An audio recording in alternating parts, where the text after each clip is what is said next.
Hello, everyone. Let's start with what are some of the key risks cybercriminals are exploiting while companies are basically scrambling to assemble their digital workspace. Now, as we've seen in the agenda, we'll be tackling these risks from two angles, opportunistic and non-opportunistic. Now, I'm pretty sure that nothing describes opportunistic better than the recent coronavirus outbreak, and it's exactly what cybercriminals have been leveraging for the past couple of months to pretty much scare victims into clicking on links, opening attachments, or even exploiting the fear of missing out, FOMO, by pretty much creating phishing websites that promise medical supplies and medicine. Mid-March, actually, we posted some stats regarding this, and if I'm not mistaken, they revealed a 5-fold increase in coronavirus-themed malware reports during the first 2 weeks of March, compared to February. What we've done now is actually look at our telemetry again and started factoring everything from coronavirus-themed spear phishing to malware URLs and everything that's fueling basically our threat intelligence to pretty much come up with a heat map of how coronavirus-related threats have evolved during April and March. This is basically a weekly evolution, and you're actually the first one to see it. So I guess this is the exclusive information that Andra mentioned about. It's all for you, and thank you guys for joining. But rest assured that more detailed information, including for other regions, so this is just for global, other detailed information will be posted on labs.bitdefender.com by the end of the week. So be sure to check that out as well. I guess that while the world is in full crisis mode, if we are to zoom into the US, we definitely see that opportunistic attacks leveraging coronavirus 19 have also increased as well. Now, as the pandemic reached the US, as more people got infected, as more people got tested, and as more people became desperate to find out more about coronavirus, threat actors have, if you will, upped the scale of their attacks, pretty much preying on fear and misinformation to deliver threats. Now, interestingly, this is something that I haven't included in the slide, but you'll find this conclusion, if you will, later on this week on the lab's website. We also have some telemetry on how coronavirus-themed malware has evolved on a state-by-state basis. Now, this is something that we've not included here. Again, you'll find that information later this week. And that telemetry pretty much shows that there's a tight correlation between the total number of new tests for each state and our coronavirus-themed malware telemetry. That's basically because states that have had a higher number of coronavirus confirmed tests have also ranked first in our coronavirus malware telemetry. And it may be a coincidence or not, but it's safe to assume that people who get tested are interested in learning more about potential threats, interested in learning more about medicine, medical best practices, and maybe even other patients' experiences. So therefore, those that spend more time online looking for information about coronavirus are more likely to fall prey to scams and malware related to coronavirus, especially now that we're all spending a lot of time at home in front of a computer and have a lot of time to look up symptoms or read tons of information that may or may not be true. Again, they're likely more exposed to being a victim of threats as threat actors exploit panic, misinformation, and pretty much the overall time spent in front of a computer. Now, if these were opportunistic attacks, some attacks and scams pretty much never get old. Now, business email compromise has been going strong even before the pandemic with people, when people were back at the office. I remember reading that a report from the FBI's Internet Crime Complaint Center, who compiled all complaints registered in 2019 and pretty much said that reported losses were somewhere in excess of $3.5 billion, with BEC and EAC, email account compromise, accounting for about $1.7 billion. So now with everything working, with everyone working from home, BEC scams are likely to skyrocket again, some even exploiting opportunistic topics again, such as the recent oil crisis. Now, in fact, we've recently stumbled upon spear phishing campaigns, either impersonating a well-known Egyptian contractor or a shipment agency, both dropping an interesting piece of information stealer that it's known as Agent Tesla. While the malware payload itself is not as sophisticated as those used in more advanced and targeted attacks, the fact that they've been orchestrated and executed during this time and before the historic OPEC Plus deal pretty much suggests motivation and interest in knowing how specific countries plan to address the issues. Now, judging from the way these messages were crafted, how accurate information, jargon, and even content, in the sense that we couldn't even find any typos, this can take business email compromise to a whole new level, especially since a lot of people are working from home, potentially with their entire family and kids around, and they're likely to be less focused on spotting, phony emails, especially ones that are as exquisite, if you will, as these. Now, another risk in the context of work from home comes in the form of remote desktop protocol. Now, that concern is that in order to quickly and inexpensively enable employees to work from home, some organizations have implemented RDP, which can expose critical systems to the public internet. Now, again, the coronavirus has caused organizations around the world to transition their workforce away from an office to work from home, to basically work remotely. And that many organizations right now lack the policies, resources, or even training to enable their people to stay secure. While granted, RDP does have some extremely powerful benefits in terms of access and management, especially when it comes to accessing a system within your internal infrastructure, it also comes with a couple of drawbacks, especially with this whole work from home scenario. For example, remote desktop access is great as long as it's not directly exposed over the internet. If it is, that also means that's easy. It also means that it's easily accessed by not just your IT internal security teams, but also by somebody like a threat actor who's probably taking advantage of improper configurations, unpatched vulnerabilities, or unsecured communications. Now, in fact, you can look at RDP pretty much as a double-edged sword, especially these days. On the one hand, pretty much it allows your IT and even employees to dial into your infrastructure and do whatever it is they're doing, which is great for business. But it can also turn into a disaster if somebody abuses that access, tampers with RDP by exploiting unpatched vulnerabilities, or simply brute forces their way in. We've actually looked at our global network telemetry just a while back and found that over 434 million brute force attempts were successfully detected and blocked by our network layer technologies alone. And that's, if you look at the stats, that's just about 4 times more than InfoStealer, which does say a lot about what threat actors are focusing on when trying to probe your infrastructure.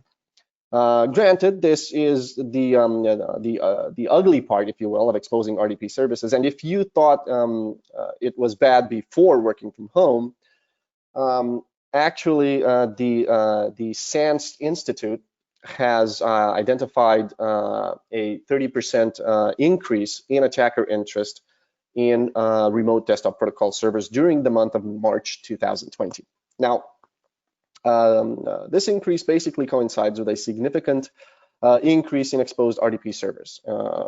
I believe this was measured by Shodan, the search engine that allows users to search the internet for connected devices.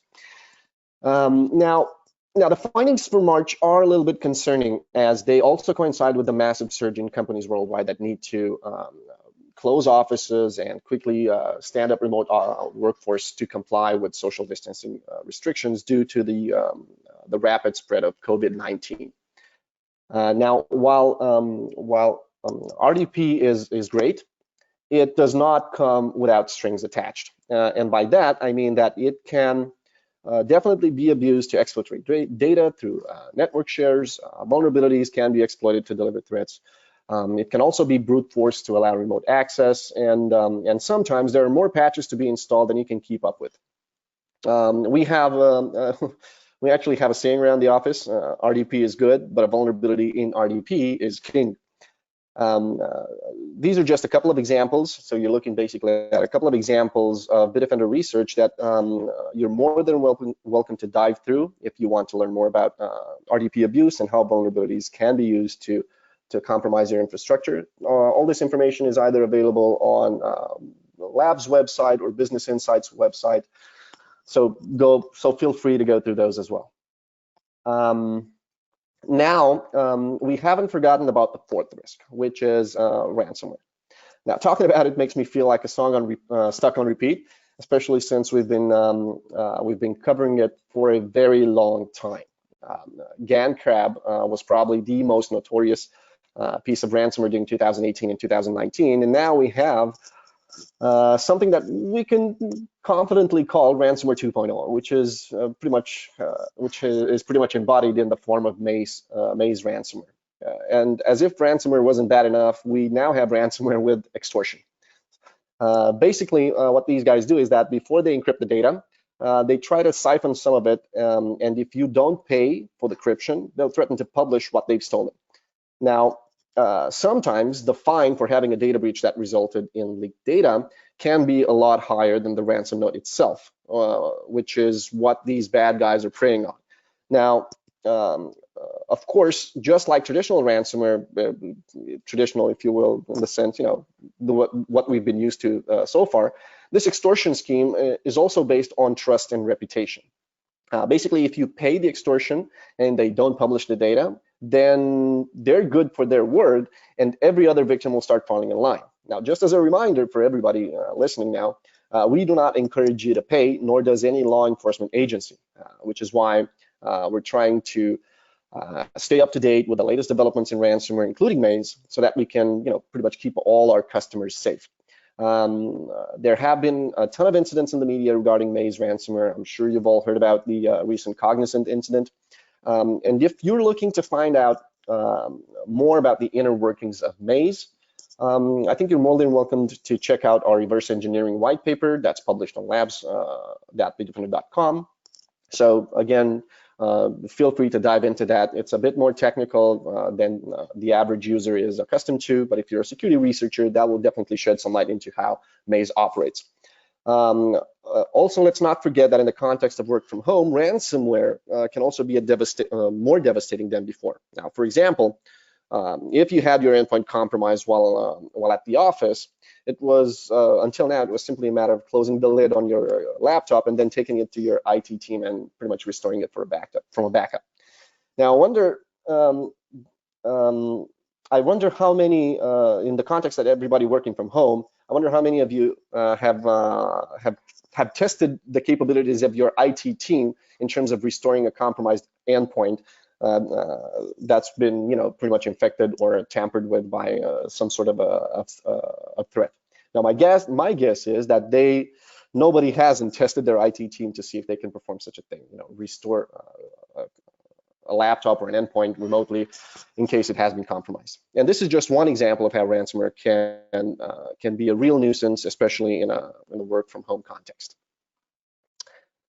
Now, we've talked about the risks associated with work from home and what employees and organizations are basically facing. Now, let's see what sort of short-term security actions you can take to strengthen your company's security posture in the long term. Before we jump to endpoint security, let me first add that before any security measures you set in place, your first priority, as with any cyber risk, should be security awareness. Well-meaning employees can introduce huge risk, especially as their work dynamic and habits have changed in the entire work from home context. Now, more productive employees or project overload pretty much implies we can expect people to rush into getting more tasks done to help colleagues, or even be more useful and more prompt than usual. Now, as these distractions evolve and even fatigue settles in, they are more likely to make poor decisions regarding their online security. While some of you might not have time or resources to invest in new security awareness trainings, one quick check that you can all make today is to ensure employees know who to report security issues to. Now, they need to know they won't be judged or punished for doing so, and they need to know the person designated or the person in charge of receiving these complaints. To give a short example on this, one of our customers, Commerce State Bank, told us a story that while using their previous security solution, one of their employees got infected with ransomware. So as soon as the employee saw the message, he immediately closed his laptop and pretty much notified IT, essentially containing what could have otherwise been a very serious issue to the bank.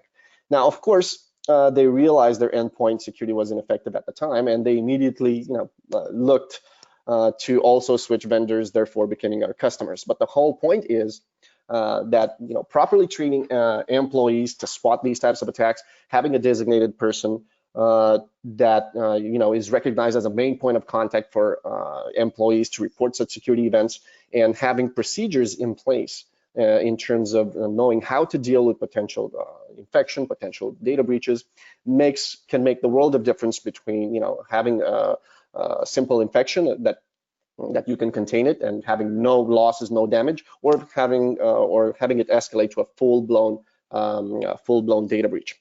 Making employees aware of the importance of cybersecurity and giving them a trusted person to go to when they face inevitable challenges helps them pretty much navigate all these challenges and will make a huge difference in minimizing exposure to threats. So if I am to emphasize on something, is this. So before anything else, just make sure that you do these kind of employee trainings on your staff, especially now in a work from home situation. You can even run drills, simulations, and whatnot.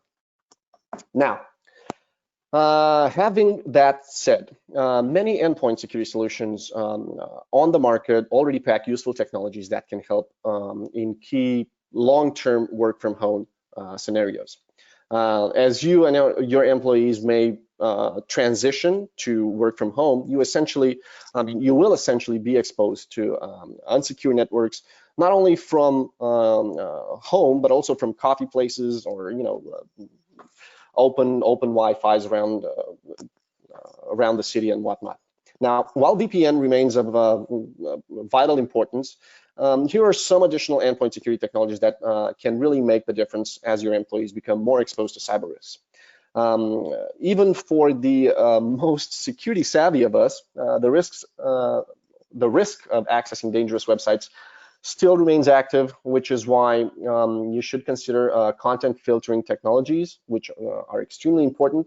Some of our technologies, for example, that involve content filtering actually limit access to website based on reputation. And they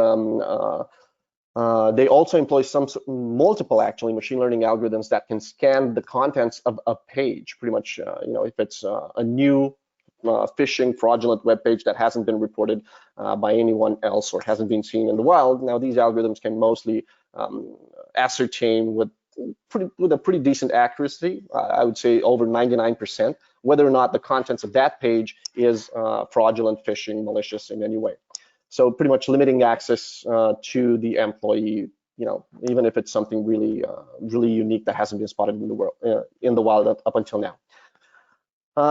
With brute force attacks, network exploits, and password stealers, I think having in place security technologies that can detect such network attack techniques will simplify your security operations tremendously. Now, some endpoint vendors, ourselves included, include this technology inside their endpoint agent. Now, pretty much providing employees, if you will, essential protection against network-based attacks wherever they work from.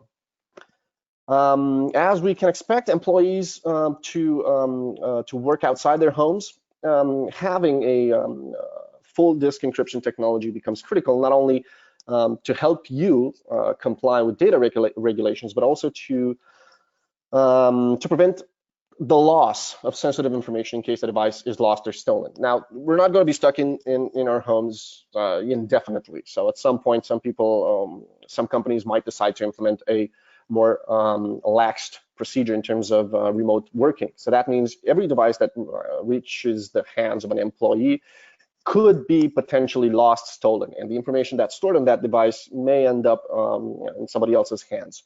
That is why full disk encryption technologies can be a good idea, regardless if we're talking about work from home scenario or any other remote work, any other remote work scenario. Now, if we are to look back at the specific cyber attacks mentioned earlier, email security is actually a key ally, if you will. It offers protection beyond malware, spam, and large-scale phishing attacks, and it can even detect and stop modern targeted attacks. Now, security vendors, like ourselves included, integrate very, very powerful email security in their endpoint agent, pretty much to ensure that attacks are prevented well before the unsuspecting user clicks on a link on a malicious or opens up on a malicious attachment.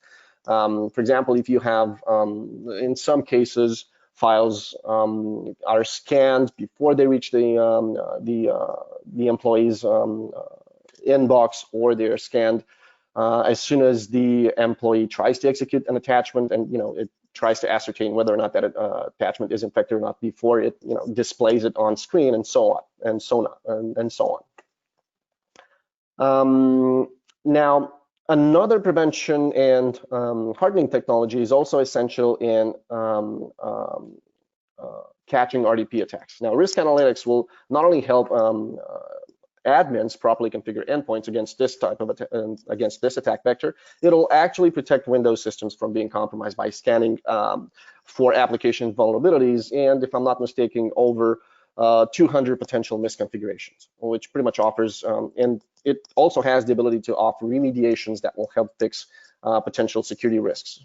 So basically, if it's something that your IT or security teams missed in terms of configuring RDP or any other applications that you guys are using, scanning your entire infrastructure with this will definitely reveal potential misconfigurations that could be leveraged to, for an attacker to gain remote access into your infrastructure.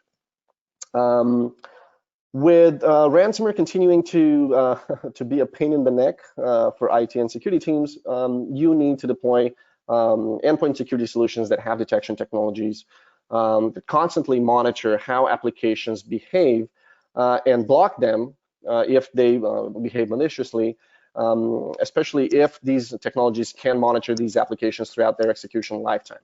And if at some point they exhibit some sort of malicious behavior, such as enumerating a large number of files, modifying registry keys, actions that are usually associated with ransomware, then this technology can automatically, prevent or cut access to that malicious application, that malicious process, and restore any potential damages that have been done up until that point. If I'm not mistaken, and I think this, I'm already way ahead, way over time here. So if I'm not mistaken, as of right now, we Bitdefender are one of the only cybersecurity vendors that can incorporate all these technologies as part of a single endpoint agent. Of course, these are not all of the technologies we have. There's plenty more that that are stacked within the endpoint security agent, each of them with a specific role, each of them augmented by various other technologies, and you can consider them as layers that can protect against various types of threats or attack vectors.